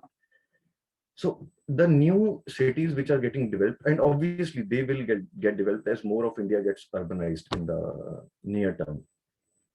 Smart cities are there. The smart city program is already there. So these cities especially need to have mandated public spaces, earmarked green spaces. And yes, as for the species, I'll say the local species, as a forester, I can only tell that local species should be preferred, hardy species should be preferred. And yes, species that especially survive in the pressurizing urban environment. Trees also face a lot of pressure like humans do. And many of our urban greening programs fail because of the wrong species selection. The departments which are interested with that, the private parties that carry out the drives, don't give much importance to this important factor. But yes, site selection and species selection is one of the critical factors. So then I'll come to the point of R&D. Along with these things, we should also take care of the R&D in air pollution management. For example, there are certain small things made by our researchers, but they have not yet been scaled to a potential. So we need such solutions. For example, there are new emission control devices made by organizations, which are more efficient. There are certain microwaves that take care of the POPs, persistent organic pollutants, from the biomedical waste. From the e-waste, there are metallic oxides. So there are certain innovations already there that needs to be brought to scale. The government and the private sector both have a role in this. Then there are certain new things that are arriving on the scene. For example, Milan has created 2 vertical forest buildings. Bosco Vertical, they have named it. They are quite expensive. We cannot bring them to scale in India, but if such experiments need to be brought out in the market, so that if they're not, if they are pilot projects now, after 10 to 20 years, they can be brought to scale. Green roofs is another concept that is catching up in certain cities of the West and in the Middle Eastern areas also. So we can try experimenting with the green roofs in our cities, and we can bring them to scale later on in like 10 to 15 years. So all these things cumulatively can have an impact. Obviously, finding green spaces in Indian context is a very difficult thing in places like Delhi, Kolkata, Bombay, and Chennai, or any other metro city. So what I suggest is to prioritize and then to take care of small things in a miniature setting, rather than just saying that we need more trees. Yes, we definitely need more trees, but we need it in a certain context that is practicable. Otherwise, as we people and all of us face a lot of pressures of managing our urban green areas, I'm sure the projects will only fail if the public support or the government support or the market for them is not there. So my opinion is to bring practical economic solutions for such thing and integrating them into our developmental model, so that we tackle air pollution from multiple sources: industrial, vehicular, housing, and all those things, rather than just focusing on one of the things. So with this, I conclude, ma'am, and I'm really grateful to you and to all my seniors who are there and with whom I could share my perspective. And thank you, ma'am. Thank you so much, Mr. Bansal. Really nice to hear your thoughts on the theme, and I'm sure you'll be now working on these aspects as well. So thank you so much. And now I would like to invite Professor Sushma Moitra, ma'am. She was the former vice principal of Miranda House, esteemed college, University of Delhi, associated with the Department of Botany. She also has been the guest faculty with IGNOU and School of Planning and Architecture. So Professor Moitra, warm welcome, ma'am. Thank you so much for joining us. I wish to thank all of you, especially IIT Delhi Alumni Association, and more especially Gitanjali, for giving me this opportunity to speak on this occasion. It's a topic very dear to my heart, and having heard the former 3 people speakers, I've learned a lot, but I also wish to comment on certain other things. Firstly, I'd like to say that I enjoyed the talk by Professor Manju Mohan, learned a lot of new things. And then this lecture by Akhil Bansal, well, I'd like to point out one thing. He's given so much information, but I feel strongly that the government should go in for maybe what you could call an integration of have urban architects, have horticulturists, have engineers. Whenever any designing, any planning has to be done, what happens is an architect designs something, not listening or not understanding the other aspects. Being a botanist myself, I'd like to say that your topic is green spaces. Now, when we talk of urban green spaces, what happens is, in cities, especially, a green space may mean just a well manicured lawn, or it may mean a nice park where people can go for jogging or something of the sort. Now, that sort of a green space doesn't really serve the purpose that we are thinking about in terms of air pollution, mitigation of high temperatures, lessening of PM 2.5, PM 10, so on and so forth, better quality of life, etc., etc. Green spaces should preferably always have trees in them. And the reason for having trees on them is that trees are the biggest carbon sinks. For sequestration of carbon, you need CO2 to be fixed, only then oxygen is going to come out. We always say plants are oxygenerators.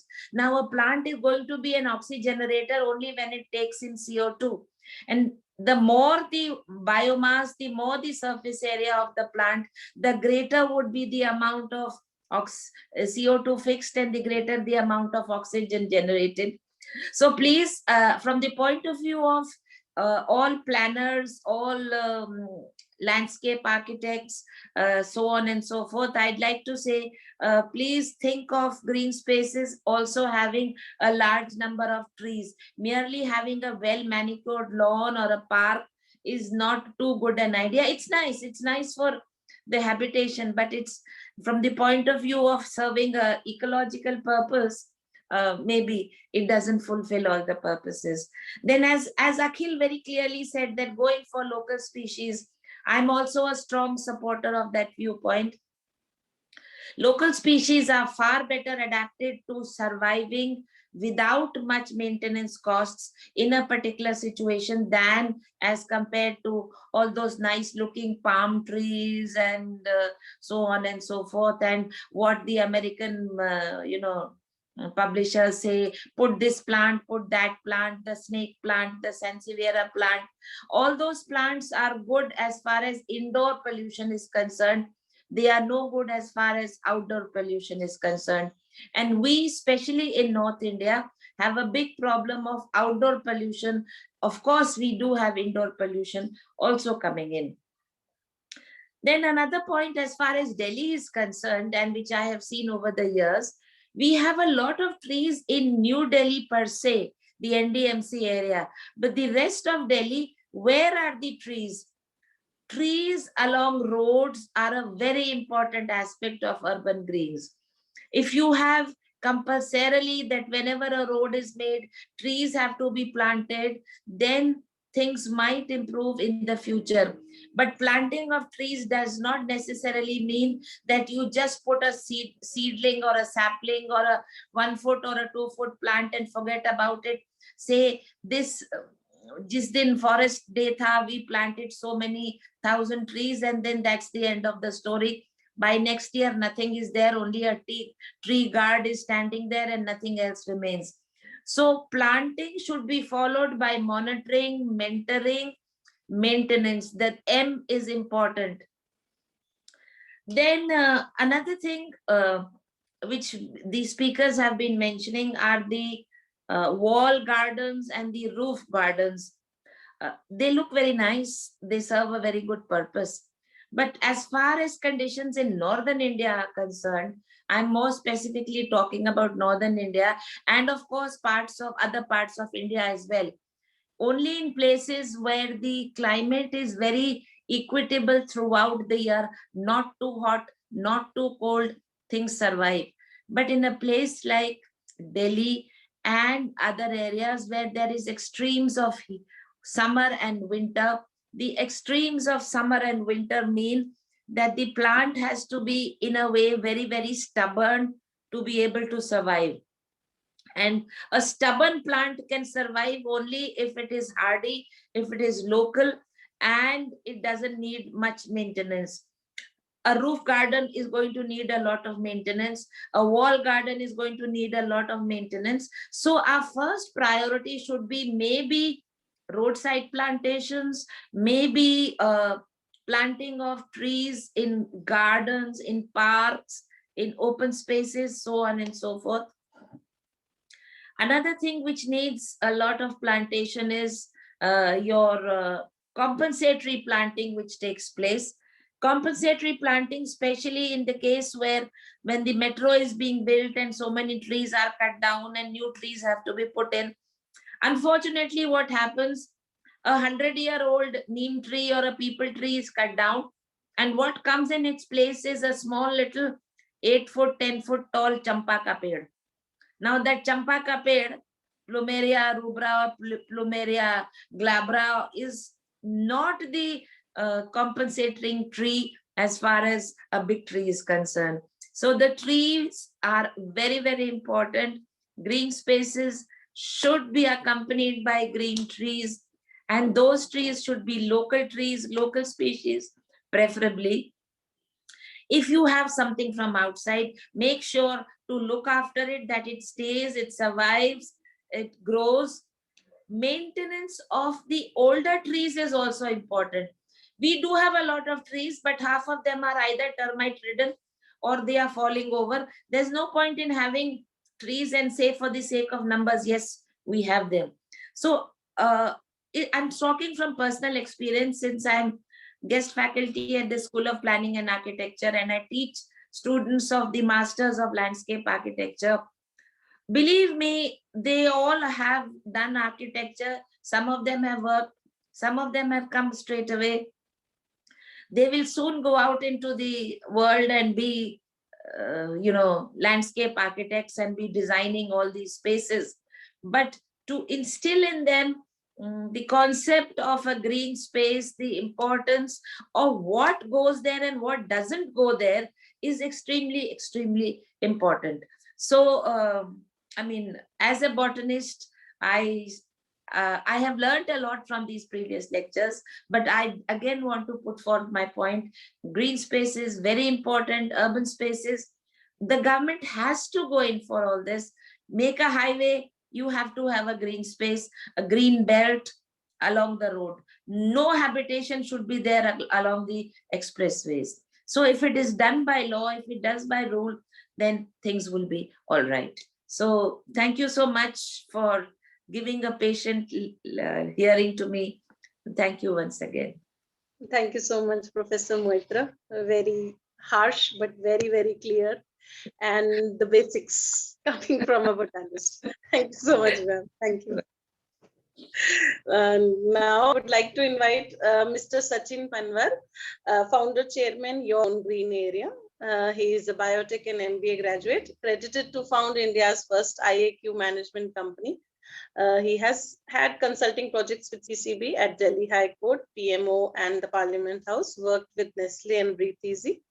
His research projects on efficiency of indoor plants and air purifiers, more than 10 years of experience in IAQ consulting, and his specialties include IAQ management, air quality consultancy, solutions to air pollution, mentoring of clean air startups. So welcome, Mr. Panwar, and we Thank you so much, ma'am. So So I'm also looking forward to everyone here present. So I started my journey with IIT Delhi. It's a long story.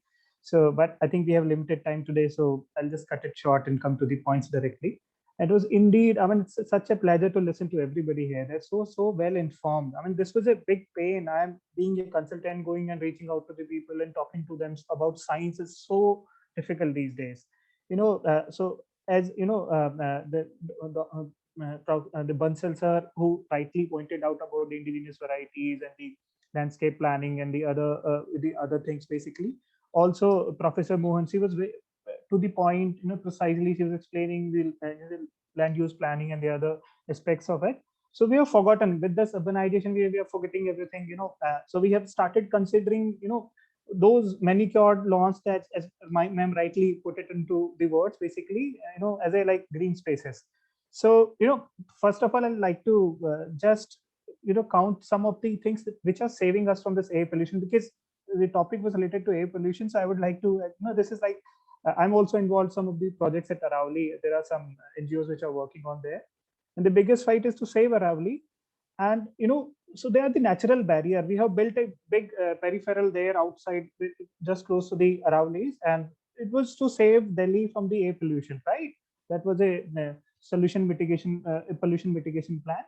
So we built that highway, and this was the only barrier which could stop, all the emissions coming from those traffic moving in the direction, because mostly wind directions, it is all over the Delhi, is typically in the kind of on a periphery of Delhi. So all the time emissions, coming to Delhi, winter time, typically when our, the mixing heights are lower. So we know how this goes, right? So, I mean, typically ridge forest, some of the, the manicured lawns, you can say, or like Lodi garden, we have limited, the green areas. Then we come to the, kind of building setups, because apartment culture is growing here in Gurugram, Noida, and the other spaces. So we built small spaces with those fancy plants, fancy looking plants. So I call them fancy looking plants because I've seen, people are crazy about creating these green walls. I created my first wall in 2010, and I was very particular about it. I told, it was, created in ITBP complex. I told them, if you cannot maintain it, please don't build it. That's the first thing, because I see today, whenever we go to the highways, they're plastic walls. They're not green walls, they're plastic walls actually. Panels are empty, right? So there's nothing happening, which is basically, there's no mitigation to air pollution. So plant already have a limited capacity. Their sort of stomatas are, I mean, the leaves are totally loaded with the pollution. Nobody is washing them. If they are at all washed, then, somehow they're not able to tolerate the pollution level or the, whatever the atmospheric condition we have, harsh winter, harsh summer, like that. So it needs a lot of maintenance, creating vertical garden and leaving that, the small median is, there's a lot of top soil is loose, and we have created a garden over that metro pillar, but we forgot to cover up that area which could have been greened by that money, right? So, I mean, it has to be very, we have to thought really deep into it while planning. We are going to plan, to go vertically. Basically, we have to think about the horizontal aspects also. I mean, if that was covered up, I had no problem, creating a vertical space, right? Because still that top load soil will come back to, will resuspend it to your, the breathing spaces, and there'll be higher chances of breathing the laden particulate matters or something else, right? So, I mean, I'll come to one of the most important aspects of my life. I started, building up our venture, and it was mostly built around the plants initially. That was like year 2010.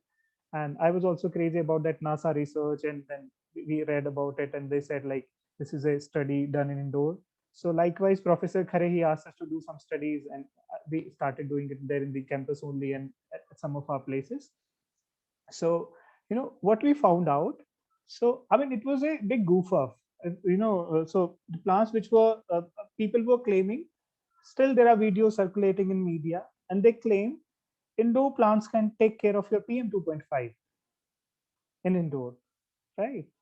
So that's, I actually, don't buy that thing actually. I mean, you plant thousands of plants in your house, there'll be hardly any difference.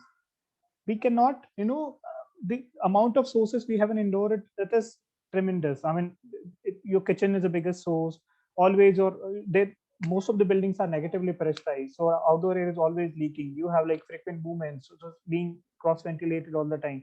So in real condition, they don't do much. Basically, they're very efficient, typically talking about in removing some of the VOCs and the formaldehyde, and there are certain categories to it.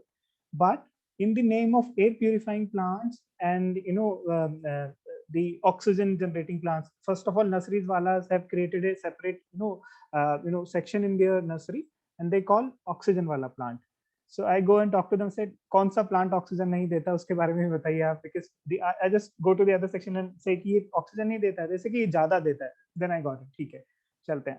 Then when nursery say, like, we used to go to the audit, so it was a famous mall typically in NCR, and we had some instruments, and so we placed them, and we were monitoring the data, and we found very suspicious there. So the plants which were coming from the nursery there, they were freshly, somebody has maybe put a urea to it. So a lot of ammonia coming into the air also, and there was some other chemical. Basically, it was a cocktail of some basically, the emissions from those fertilizers plus the other VOCs present in the air. So it was very surprising. And then we found out every nursery wala, so they try to keep their plants healthy, and you bring those plants indoor. Now you think a situation which is like indoor is already polluted. It's like, somebody says 9 times, 10 times. It's not like that actually. So in a normal house, maybe higher, slightly higher than your outdoors. We are already very bad in outdoors here in India. So adding up something which has like, slow emitting or maybe emissions, ongoing emissions or continuous emissions of all those gases which will be coming off from those fertilizers. Can you imagine, breathing? They are actually releasing into your breathing zone. They are those plants which are actually right there on your table. They are lying, close to you. So the challenge was how to, properly give nutrient to these plants. So I opted something like, normally going for vermicompost, that to sterilize. I mean, we have the option to solarize the those basically fertilizers and put it into the plants. Then we were working out something which is basically because we can't, urban spaces we have talked about a lot. I think I don't want to cover up those areas outside. I'm talking about the microclimates inside your house, your green balcony, your the spaces where you put a lot of plants. So you have to be very careful about bringing the plants first. So I'll ask everybody to flush your plants really well with water or something, right? I add a lot of charcoal to my plants, basically, or maybe activated carbon, I would say.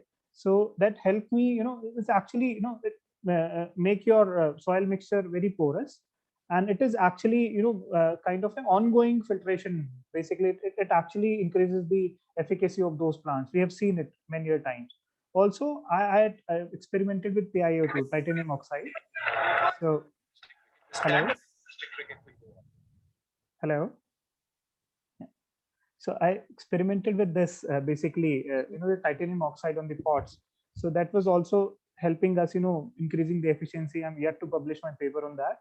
It was actually, we have like instead of putting 17 plants, if we just put one plant and do it properly, then it'll be actually, taking care of that amount of that load of VOCs or some formaldehyde or some other pollutant in indoor air. To be very honest, I haven't found much of the difference in PM 2.5 reduction with the help of plants. So, I mean, in my house, there are a lot of plants, but I haven't seen it. But we have designed some other solution that is like, not related to this topic, but I could manage to whatever level. If you say you have to manage it under 5, my house is always 0 to 3. It was recently, covered by G News also. They came to my home and the air quality was 3 indoor and outside was 300 something. But it was not because of the plants. There is some system which is working, and it actually, to take care of my air inside, I had to go outside. Where everybody is thinking inside their home, putting up air purifiers, putting up something. It's not there. You have to really think from the outside of it. Like if you have to, solve this air pollution problem, so we have to go beyond. We have to go beyond from Delhi NCR. We have to go to the Punjab and the other region, solve this basically crop burning and stubble burning problem. Then we have to go to some the planning projects also, who like land use planning has to be very appropriate in the other areas, nearby surroundings also. Like otherwise we'll be having, the hotspots like Anand Vihar and the other areas, and you'll see a lot of plastic vertical gardens coming up in those areas in the name of green spaces. So that's it from my side. I'll like to end it here, and it was really, pleasure to be here on the board. Thank you, ma'am. Yeah. Thank you so much, Mr. Panwar. Now I think we've already taken a lot of time, so I think we like to conclude. And we had a very, very interesting session, and we had a keynote by Professor Manju Mohan. So ma'am is here. Ma'am, would you like to give some remarks? Jyotsna ji, I think you can take the Q&A and also give the vote of thanks as Secretary of the Association. Yes. Jyotsna ji, please unmute yourself. You need to unmute yourself, yes. Manju ma'am, you were saying something, please ma'am, continue. I just said that I enjoyed the presentations and the discussions and the ideas floated here in this forum. And this theme is, I think, what has Alumni Association has taken is very good. And something very important point which is made is about the urban forest. I think that is also what we recommended, and somehow it has worked very well, I think.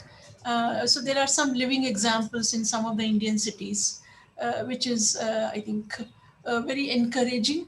And of course, I do agree with this local species issues, what ma'am talked about, and also this kind of decorative this thing. It's good for decoration to go for wall, whatever, greenery, vertical walls and so on. But no, my experience is that they're very expensive and difficult to maintain.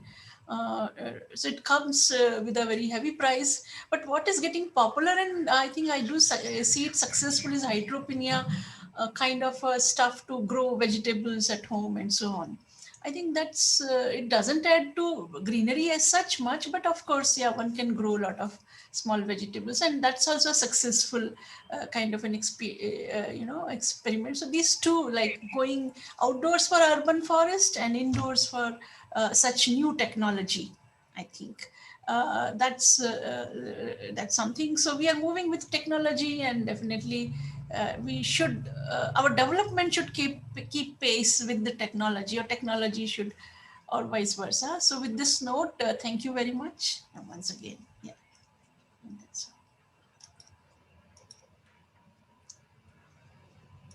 Thank you, everyone. Thank you, Professor Manju Mohan. Thank you, Professor Moitra. Thank you, Akhil Bansal, and thank you, Sachin Parmar. And thank you, our president, for letting us organizing this event. Thank you, Gitanjali, for taking the initiative and to do all this. Thank you, everyone. Okay. Thank you. Thank you so much. Good day. Thank you. Yeah. Thank you. Jyotsna. Yeah. Bye. Bye.